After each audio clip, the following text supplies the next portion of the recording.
दिनांक 19 जून को आयकर भवन अलीगढ़ के प्रांगण में पैन आधार लिंकिंग और डी लिंकिंग पर सेमिनार का आयोजन किया गया।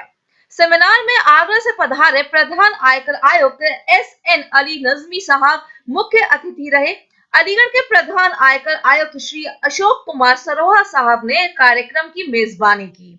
इस कार्यक्रम में बार एसोसिएशन और सीए एसोसिएशन के पदाधिकारी और सदस्य भारी संख्या में उपस्थित रहे। नमस्कार, मैं हूं ईशा और आप देख रहे हैं उत्थान न्यूज। और आज हमारे साथ एक बहुत खास शख्सियत हैं जो principal commissioner of income tax हैं, मिस्टर SNA नजमी। सर, आपका बहुत बहुत स्वागत है उत्थान न्यूज में। सर, आज आप अलीगढ़ में हैं, तो हम आपसे पूछना चाहेंगे, एक सेमिनार हुआ है अभी थोड़ी देर पहले, उसका क्या पर्पस क्या था?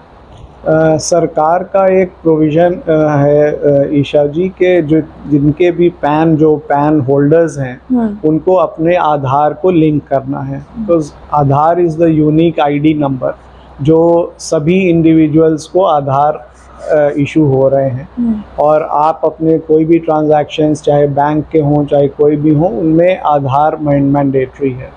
और जो इनकम टैक्स पेयर्स हैं उनके लिए pan is the unique ID. तो दोनों एक यूनिक टैक्स पेयर आईडी है और एक यूनिक इंडिविजुअल आईडी है। दोनों को लिंक करने के लिए सरकार ने एक नियम बनाया है कि दोनों को लिंक कर दिया जाए। तो इस सेमिनार का पर्पस बेसिकली यही था कि जो भी टैक्स प्रोफेशनल्स हैं उनको बताया जाए कि अपने जो क्लाइंट्स हैं उनको इन्फॉर्म करें, उनको गाइड करें प्रॉपरली कि किस तरह से आधार को पैन के साथ लिंक किया जा सकता है, और अगर वो ऐसा नहीं करेंगे तो उनके क्या नुकसान होंगे, क्या कंसिक्वेंसेस होंगे। जी, तो इसकी यूटिलिटी ऑफ एक्साइजेस क्या है अगर पैन कार्ड को आधार कार्ड से लिंक करते हैं? क्या इसके सबसे बड़ा फ़ायदा ये है कि पहले तो मैं ये बताना चाहूँगा कि इसकी जो लिमिट है डेट की वो 30 जून है जी। पहले 31 मार्च थी, जिसको सरकार ने लोगों की समस्याओं को देखते हुए 3 महीना और बढ़ा के 30 जून किया है जी। तो 30 जून तक जिनके जो भी पैन होल्डर्स हैं उनको अपने आधार को लिंक कर लेना पड़ेगा। अगर आप 30 जून तक 1000 रुपये जो उसकी फ़ीस है जमा करके और अप्लाई करके अपने आधार को लिंक करा लेते हैं तो देन आप बहुत सारे ट्रांजैक्शंस को कर सकेंगे। जी जी सर, इन केस अगर जो है कोई भी गिवन पीरियड में नहीं कर पाता है लिंक, तो उसको क्या, उसके ऊपर क्या एक्शन होगा या क्या कॉन्सिक्वेंसेस होंगे? उसके कॉन्सिक्वेंसेस ये हैं, सबसे पहले कि वो अपने बैंक अकाउंट को ऑपरेट करने में उसको प्रॉब्लम आएगी। अगर मैं एक टैक्स पेयर हूँ और मेरा पैन आधार के साथ लिंक नहीं है तो मैं रिटर्न फाइल तो कर दूंगा, लेकिन अगर मेरा रिफ़ंड ड्यू है तो मुझे रिफ़ंड इशू नहीं होगा। और तब तक नहीं इशू होगा जब तक मेरा लिंक नहीं हो जाएगा। और जितने दिन का डिले होता है लिंकिंग में उतने दिन के रिफ़ंड पे मुझे इंटरेस्ट भी नहीं मिलेगा। तीसरा जो बड़ा नुकसान उसका ये है कि जहाँ पे भी मेरा TDS होता है, अगर वो 5% है, 10% है रेट ऑफ TDS, तो वो मैक्सिमम TDS मेरा होगा 20%। 20% is the highest TDS rate. तो जहाँ पे 2% या 5% में मेरा TDS होता, अगर लिंक होता, वो 20% मुझे टैक्स देना पड़ेगा। सर, इसमें से कोई एग्जेम्प्टेड भी होगा? इसमें कुछ कैटेगरीज ऑफ इंडिविजुअल्स हैं, जैसे NRIs हैं, 80 ईयर्स से ऊपर के लोग हैं, ये एग्जेम्प्टेड हैं। ये एग्जेम्प्टेड है सर। और आपने जैसे फीस बताई 1000 है इसकी फीस, इसकी 100। ठीक, thank you sir, thank you so much for your time. हमें आशा करते हैं कि हमारे श्रोताओं को काफ़ी चीज़ें इससे पता लगी होंगी और जल्द से जल्द जो है वो पैन कार्ड को लिंक करा देंगे। Thank you so very much sir for your time. तो ये थे हमारे साथ principal commissioner of income tax. इस वक्त हमारे साथ जो है राजीव जी हैं जो एक CA हैं। तो सर, हम आपसे जानना चाहेंगे, अभी एक सेमिनार हुआ है जिसमें आधार कार्ड से पैन को लिंक करने के लिए कहा गया है, तो ये सेमिनार में हुआ क्या है बेसिकली और क्या इसकी गाइडलाइंस हैं? ये बड़ा अच्छा सेमिनार आज हुआ है और जनरल पब्लिक को और प्रोफेशनल्स को ये बड़ी दिक्कतें आ रही थी। जनरली तो नहीं, लेकिन कुछ केसेस में दिक्कतें आ रही थी जिसका उन्होंने सॉल्यूशंस बताए।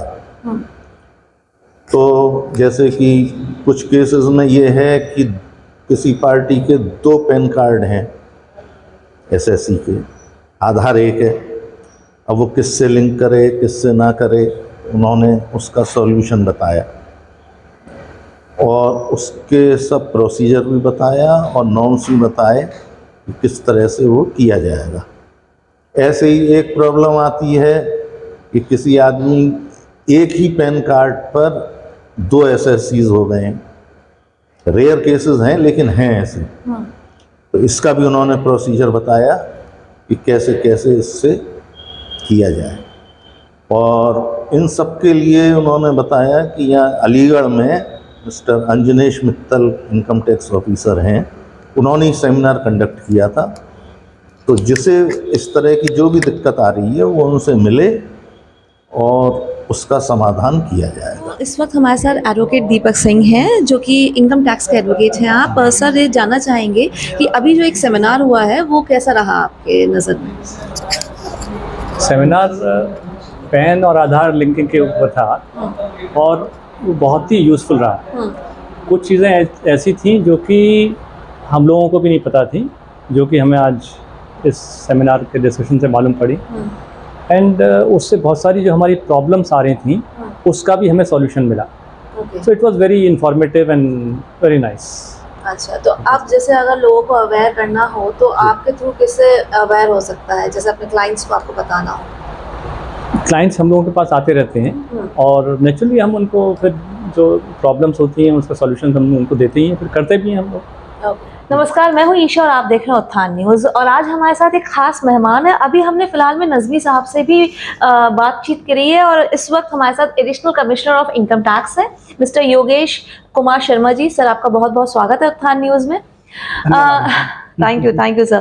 सर, जैसे अभी जो है आज एक सेमिनार हुआ है, उसका पर्पस क्या है, कैसे लोगों को, मतलब क्योंकि जितनी हमारी अवेयरनेस है, जो हमें अभी तक पता लगा है वो ये था कि पैन कार्ड को आधार कार्ड से लिंक करना, पर थोड़ा सा आप उसको बताइए एलेबरेट करके, जिससे हमारी जनता अवेयर हो सके कि क्या था ये सेमिनार, किस बारे में था। एक्चुअली जैसे कि आज सेमिनार हमारा दिन में हुआ है और आपने नजमी साहब ने भी आपको काफ़ी कुछ बताया है। पहले मैं सर के बारे में बताता हूँ। हमारे जो नजमी सर हैं प्रधान आयकर आयुक्त आगरा हैं और जो अलीगढ़ रेंज है वो प्रधान आयकर आयुक्त आगरा के ही अंडर में आती है। और नजमी सर के पास आप ये सोचिए कि आधा उत्तर प्रदेश है, उनके पास फरुखाबाद है, एटा है, मैनपुरी है, कासगंज है, कन्नौज है, फरुखाबाद है, झांसी है, आगरा पूरा है, अलीगढ़ है, तो औरैया है, मतलब इतने सारे स्टेशन हैं। उसके बावजूद भी उन्होंने मेरी रिक्वेस्ट पे पर्सनली अलीगढ़ में आके इस सेमिनार को कंडक्ट किया, संबोधित किया, अपने विचार बताए, पब्लिक से रूबरू हुए। और जहाँ तक इस सेमिनार का मेन इशू था वो था कि अभी सरकार ने एक, आप पब्लिक में भी ऐड देख रहे होंगे कि 30 जून तक हर किसी को जिसके पास पेन है उसको अपने आधार से उस पेन को लिंक करना है। तो सरकार ने उसकी डेडलाइन 30 जून रखी है। तो मेरी एक तो आपके चैनल के माध्यम से एक रिक्वेस्ट होगी, सभी पैन कार्ड होल्डर हैं जिन्होंने अभी तक अपना पैन आधार से लिंक नहीं किया है, वो कोशिश करके उसे प्रायोरिटी पे लेके 30 जून तक इस अपना कार्य पूरा कर लें। अदरवाइज बहुत सारे कॉम्प्लिकेशन को होंगे, जैसे बैंक की ट्रांजैक्शन है, सर जैसे बता ही चुके हैं, और बहुत सारी चीज़ें हैं, उसे मैं दोबारा रिपीट नहीं करूँगा। तो यही हमारा अवेयरनेस पब्लिक के लिए था कि लोगों को अधिक से अधिक अपने पैन को लिंक करा लें आधार से, जिससे कि उन्हें बाद में कम से कम परेशानी हो। कि इसके कॉन्सिक्वेंसेस क्या रहेंगे? जैसे मान लीजिए कोई है जो नहीं लिंक करा पा रहे हैं, या क्या दिक्कतें आ रही है, कैसे लिंक करा सकते हो, उसका प्रोसीजर क्या है, और अगर नहीं करा पा रहे हैं तो उसके कॉन्सिक्वेंसेस क्या होगा, या उस वक्त टाइम लिमिट तक नहीं करा पाए? देखिए, सेमिनार में हमने ये सारी चीज़ बताई कि आप अपने पैन को आधार से कैसे लिंक कर सकते हैं। तो उसके लिए एक तो एक फ़ी है जो 1000 रुपीज़ की फ़ी है, उसको आपको जमा करना है, और उसके उस चालान के साथ फिर आपको आधार से लिंक कराने के लिए ऑनलाइन एक प्रक्रिया है जिसको आपको करनी है। दूसरा उसके एक चीज़ इसमें ये बताएंगे, अगर किसी के पास 2 पैन हैं तो उसको जिस पैन को यूज़ नहीं कर रहा है उसको पहले डिलीट कराना पड़ेगा। तो आप अगर पैन डिलीशन के लिए आप हमारे जो भी आपके कर निर्धारण अधिकारी हैं उनसे संपर्क करें और उनको रिक्वेस्ट करें, एक एप्लीकेशन लिख के दें कि ये मेरा पैन है और ये मैं डिलीट कराना चाहता हूँ, जो गलती से मेरा इशू हो गया है। उसके बाद फिर आपका पैन आधार, जिस पैन के साथ आप लिंक करना चाहते हैं आधार को, फिर वो प्रक्रिया शुरू होती है। जी। जहाँ तक ये है कि अगर आप लिंक नहीं कर पाए तो क्या होगा, ये सर ने भी बताया था कि TDS आपका हाई रेट पे कटेगा। आपके रिफंड जो बनते हैं वो आपको रिफंड मिलने में टाइम लगेगा, और आपके जो बैंक ट्रांजैक्शन होते हैं बैंक भी, वो भी उसमें भी परेशानी आएगी आपको। जी। और इसके अलावा और भी बहुत सारे रीज़न हैं और बहुत सारी चीज़ें हैं जो उसके लिए अगर हम डिटेल में बात करेंगे तो बहुत लंबा इंटरव्यू हो जाएगा आपका ये। अभी आपने बताया कि 2 पैन कार्ड जिनके हैं उनको एक जो है ख़त्म कर देना चाहिए।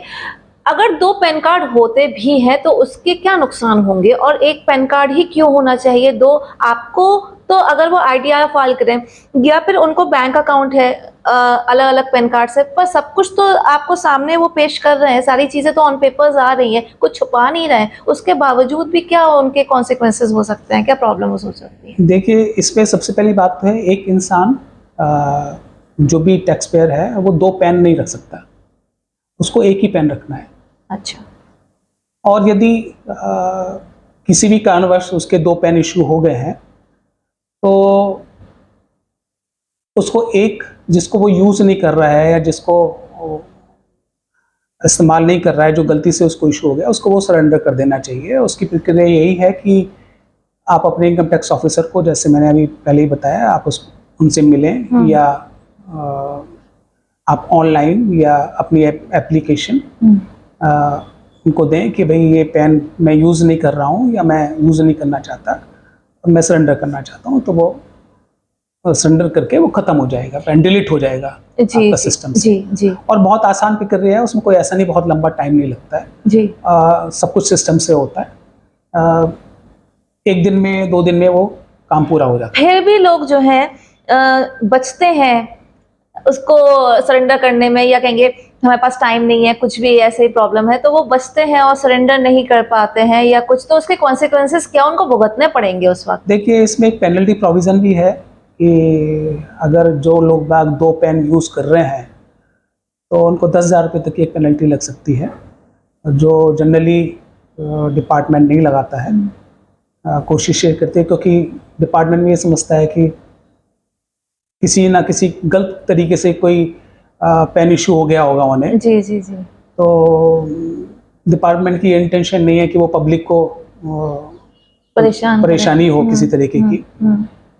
तो क्योंकि सरकार का भी यही नज़रिया है और इस डिपार्टमेंट का तो शुरू से ये नज़रिया रहा है कि जो एसएससी फ्रेंडली माहौल, फिर भी आपसे डरते हैं लोग। फिर भी लोग डरते हैं, पता नहीं क्यों, पर मुझे नहीं लगता कि शायद जो इनकम टैक्स में कभी कोई आया हो और उससे कभी कोई परेशानी हुई हो या उसको अटेंड ठीक से नहीं किया गया हो। यहाँ पर हर चीज़ की सब सुविधा है, बैठने की, उठने की। ऑफिसर से अगर आप मिलोगे तो वो भी वेल अटेंड करेंगे आपको।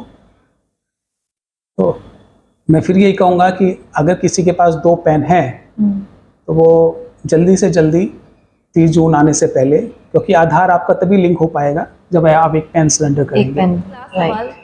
आपका जो सेमिनार रहा है उसका फीडबैक कैसा रहा? क्योंकि हमने देखा, हमने बाइट्स भी ली हैं, हमने देखा है कि एडवोकेट्स भी आए थे, इनकम टैक्स से रिलेटेड जो एडवोकेट्स होते हैं, और सीएस भी आए थे, व्यापारी लोग बाग थे, एडवोकेट भी थे, और जो व्यापार संघ के कुछ पदाधिकारी थे वो भी लोग बाग आए थे। और हमने सबसे यही रिक्वेस्ट की थी कि आप इसको जितना अपने लोगों को बता सकते हैं, पब्लिक को अवेयर कराइए कि 30 जून से पहले वो अपना आधार लिंक पेन से कर लें। पब्लिक का फीडबैक बहुत अच्छा था। जितने भी लोग आ गए हमने उनसे एक फॉर्म भरवाया था और पब्लिक ने बहुत सराहाया उसको और रिक्वेस्ट की सर इस तरह के सेमिनार्स आगे भी होने चाहिए। ये नहीं है कि ये पैन आधार के ऊपर ही, और जो जनरली और बहुत सारे टॉपिक हैं उन पे भी कर सकते हैं। तो हमने उनसे पूछा भी था कि कोई टॉपिक आप सजेस्ट करिए। वो जो फीडबैक फॉर्म था उसके अंदर ही पूछा कि आप कोई टॉपिक भी सजेस्ट कर सकते हैं कि किसके ऊपर हम वो सेमिनार हो सकती है। तो अभी हम देख रहे हैं कि मैक्सिमम कितने लोगों ने किस किस टॉपिक को चूज़ किया है। तो कोशिश करेंगे कि फिर नेक्स्ट वीक में या नेक्स्ट मंथ में, ये तो मंथ जा ही रहा है, कोई नई सेमिनार उस टॉपिक के ऊपर करें। ईशा उत्थान न्यूज।